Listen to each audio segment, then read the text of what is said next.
நாகை மாவட்டம் வேதாரண்யம் அருகே அகஸ்தியம்பள்ளி கிராமத்தில் கனமழையால் தொகுப்பு வீடுகள் இடிந்து விழும் நிலையில் இருப்பதால் மக்கள் பீதியடைந்துள்ளனர். கூடுதல் விவரங்களை வழங்குவதற்காக செய்தியாளர் பக்கிரதாஸ் இணைந்திருக்கிறார். அவரிடம் கேட்கலாம்.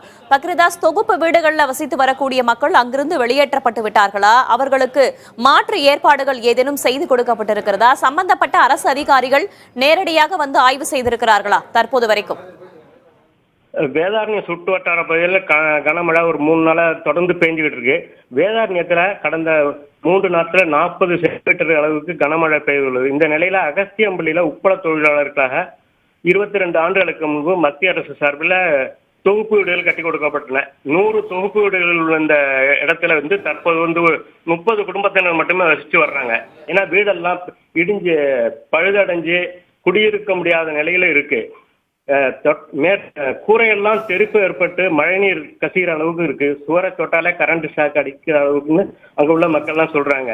இந்த நிலையில குழந்தைகளோட மழை காலங்கள்ல அந்த பகுதியில் அங்க வசிக்கிற மக்கள் எல்லாம் சிரமப்பட்டு வர்றாங்க.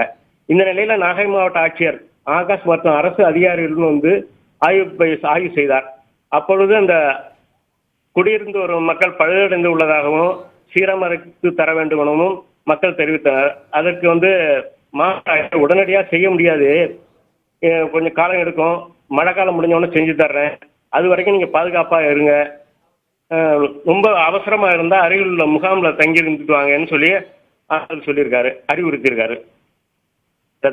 அறிவுறுத்தலோடு சேர்த்து விரைவான ஒரு நடவடிக்கை அப்படின்றதா மக்களும் எதிர்பார்க்கக்கூடிய ஒரு விஷயமாக இருக்கிறது. தகவல்களுக்கு நன்றி பக்கிரதாஸ்.